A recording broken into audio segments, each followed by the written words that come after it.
Hello. Hello. हाँ भगत जी, सत साहब। सत साहेब जी। एडी जोब एडवोकेट इलाहाबाद हाई कोर्ट। जी भगत जी बोलिए। कह रहे हैं कि मुझे एक कबीर सागर चाहिए, तो हम जी कहाँ से लें कबीर सागर आपको किस लिए चाहिए भगत जी? पढ़ने के लिए? क्या पढ़ोगे कबीर सागर में? वही सब पढ़ेंगे, ये बोध सागर, ज्ञान सागर, ये जितने हैं सबको। गुरु जी ने पढ़ाया उतना काफी नहीं है? नहीं नहीं, ये ग्रंथ तो रखना भी चाहिए घर पे। किस लिए रखना चाहिए? कहाँ लिखा हुआ है? परमात्मा ने कब बताया?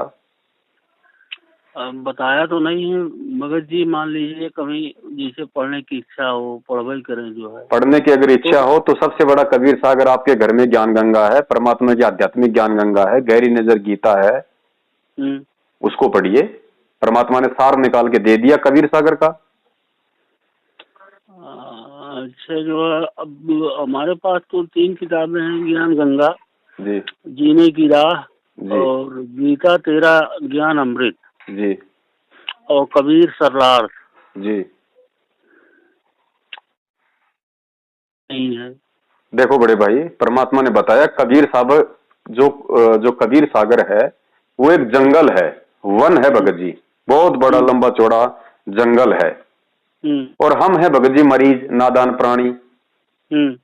और परमात्मा सतगुरु रामपाल जी महाराज जी हैं आध्यात्मिक वैद्य। उन्होंने भगत जी हम मरीजों के लिए जो दवाई आवश्यक थी उस वन में से उन जड़ी बूटियों को छांट छांट कर, उनको कूट पीस कर और एक बोतल में बंद कर दिया अपनी पुस्तकों के रूप में जी।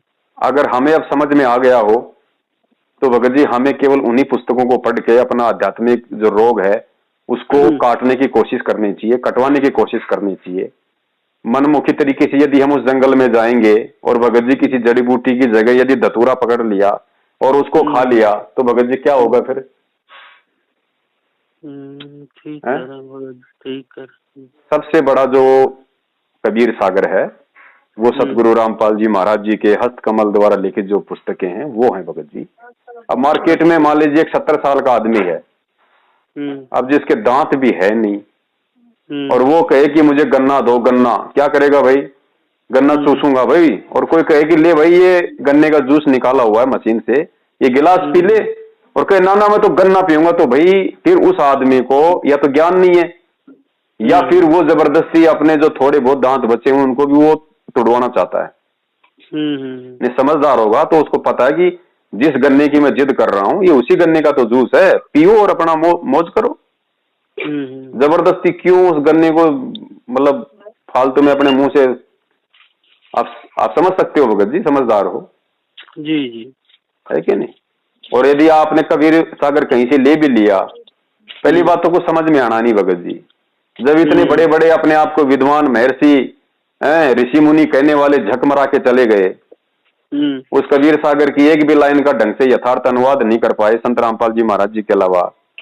वो बाई बग गए, उन वाणियों में तोड़ मरोड़ कर गए, दुनिया को उल्टा अर्थ समझा गए, और उनके द्वारा किए गए इस मनवस आचरण के कारण उस परमात्मा ने दोबारा से 12वें पंथ में गरीबदास जी महाराज जी के रूप में आना पड़ा। और जो अटपट उस कबीर सागर में हेरा फेरी जो कर गए उसको परमात्मा ने दोबारा से ठीक करने के लिए गरीबदास जी महाराज जी के रूप में सदग्रंथ साहिब की रचना करनी पड़ी।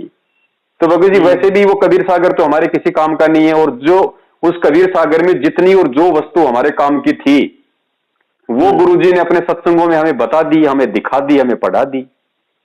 अब फालतू में भगत जी हमें क्या मतलब है कबीर सागर पढ़ने से? नहीं ठीक है। अब पूरी, चूंकि पुस्तक हमारे पास अभी उपलब्ध नहीं है, 3-4 पुस्तक हैं जो मैं आपको बता रहा हूँ। बहुत है भगत जी, आप परमात्मा के शरण में आए हो तो उनका ज्ञान समझ के आए हो ना। हाँ। और भगत जी आध्यात्मिकता का एक नियम है, दुनिया इससे अपरिचित है, इसलिए जो बड़े बड़े जो अपने आप को ज्योतिष कहते हैं, अपने आप को बहुत बड़े विद्वान समझते हैं, जो अपने घरों में शोकेस के रूप में 50 प्रकार की आध्यात्मिक पुस्तकें अलमारियों में जमा जमा के रखते हैं, सजा सजा के रखते हैं, ताकि लोग ये सोचे कि बहुत बड़ा विद्वान है, बहुत जो है प्रकांड विद्वान है, ज्योतिष है, जानकार है शास्त्रों का। भगत जी सतगुरु रामपाल जी महाराज जी ने आध्यात्मिक जीवन का एक छोटा सा एक फॉर्मूला बताया है कि बच्चों ये जितने भी सदग्रंथ हैं, चाहे हिंदू धर्म के हों, चाहे मुस्लिम धर्म के हों, चाहे सिख धर्म के हों, किसी भी धर्म के हों, चाहे वेद, गीता, कुरान, बाइबल, पुराण, जितने भी धर्म ग्रंथ हैं, इन धर्म ग्रंथों का एक ही निचोड़ है कि इन धर्म ग्रंथों को आधार बना के हम सच्चे गुरु की पहचान कर लें, हम सतगुरु की पहचान कर लें कि वास्तव में गुरु है कौन, भगवान है कौन। भगत जी वो भी हम नहीं कर पाए। 5500 साल हो गई इन ग्रंथों को वेद व्यास जी के द्वारा लिखे हुए। आज तक कोई भी व्यक्ति संत रामपाल जी महाराज जी के अलावा इन धर्म ग्रंथों में से, इन शास्त्रों में से ये निर्णय नहीं दे पाया कि गुरु क्या होता है, सतगुरु क्या होता है, गुरु की क्या पहचान है, गीता जी में कहां लिखी है, कौन से अध्याय में लिखी है, आज तक कोई बता पाया? नहीं बता पाया। आज गुरु जी ने हमें बता दिया कि सतगुरु के क्या लक्षण होते हैं, सतगुरु की क्या पहचान होती है, सतगुरु क्यों आता है, क्यों हमें सतगुरु की जरूरत है।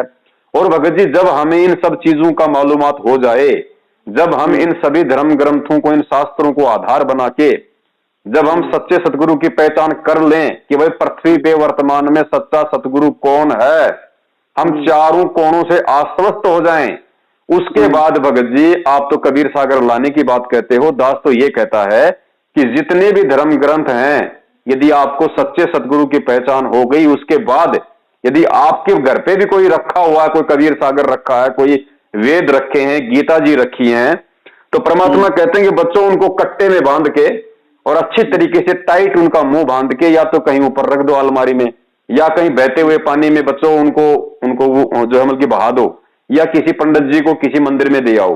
अब तुम्हें उन ग्रंथों की जरूरत नहीं है।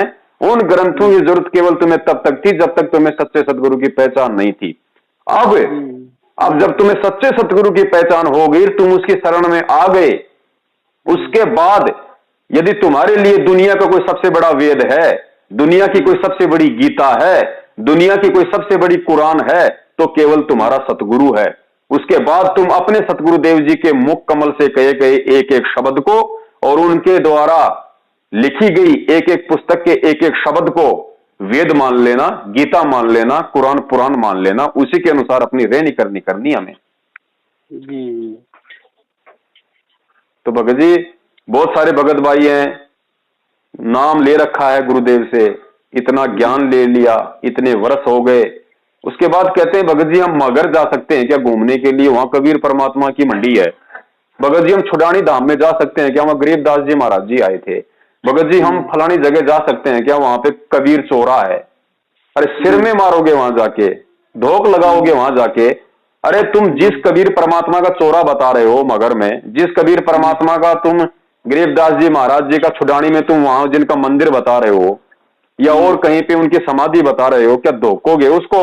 अरे जब तुम्हें साक्षात वो कबीर आके मिल गया, सतगुरु रामपाल जी महाराज जी के रूप में वो कबीर परमात्मा तुम्हारे घर में विराजमान है, तुम्हारे घट में विराजमान है, तो अब क्यों अपने पैर तोड़ते हो, क्यों अपने घुटने तोड़ते हो जा जाके उन यादगारों पे? वो यादगारें केवल एक विश्वास दिलाने के लिए थी कि जब वो परमेश्वर आएगा और उन सब बातों के विषय में बताएगा तो उन पुण्यात्माओं को यकीन हो जाना चाहिए कि वास्तव में भगवान था, भगवान 650 साल पहले आया था, उन बातों को कोई जुठला ना दे, इसलिए परमात्मा ने वो यादगार के रूप में सुरक्षित रखी हुई थी कि जब आज वो परमात्मा सतगुरु रामपाल जी महाराज जी के रूप में आके हमें उन यादगारों के विषय में बताए, हमें वो पाठ पढ़ाए, तो हम नालायकों को उनकी बात पे अविश्वास ना हो, इसलिए ये यादगारें अब तक सुरक्षित थी। और जब हमें मालूम पड़ गया कि कबीर जी की तो मैं शरण में ही आ गया, जिस भगवान की प्राप्ति के लिए मैं युगों युगों से भटक रहा था, जिस भगवान की समाधि मगर में है, जिस भगवान का छुड़ानी में है, जिस भगवान का या और कहीं काशी में है, और वो भगवान अब मुझे सीधा सीधा मिल गया, अब मैं उसके द्वारा दी गई मंत्रों की भक्ति कर रहा हूं, तो भाई वो दुनिया का सबसे मूर्ख आदमी है जो संत रामपाल जी महाराज जी अर्थात उस कबीर परमेश्वर का शिष्य होने के बावजूद भी इन यादगारों पे घुटने तोड़ने के लिए भटक रहा है। जी जी। तो बड़े भाई हमने ज्ञान को आधार बनाना भगत जी, वो कस्तूरी की तरह भगत जी, कस्तूरी वाले मृग की तरह भटकते हुए हमने असंख्य युग हो गए, भगवान मिल गया भगत जी, घट में विराजमान है, हमारे घर में विराजमान है, हृदय रूपी गुफा में बैठा हुआ है। अब उसको भगत जी अब देखो पहचानना तो बाकी रहा नहीं, बाकी देखो भगत जी सबके अपने अपने विचार हैं बड़े भाई। तो दास तो निवेदन करेगा, अगर उस कबीर सागर रूपी जंगल में जाओगे भगत जी भटक जाओगे। जी जी। क्योंकि परमात्मा ने जितना हमें जरूरत थी उतना उसमें से निकाल के दे दिया। अब जबरदस्ती हम कोई भगत जी कोई संजीवनी बूटी समझ के अगर किसी धतूरे को पत्ते को खा लिया तो उल्टा काम हो जाएगा सारा। जी तो उस जंगल को अपनी जगह रहने दो भगत जी, हमें जंगल में नहीं जाना। जी। बस हाँ ठीक है बड़े भाई। सर सर सर सत साहिब। बोलो सतगुरुदेव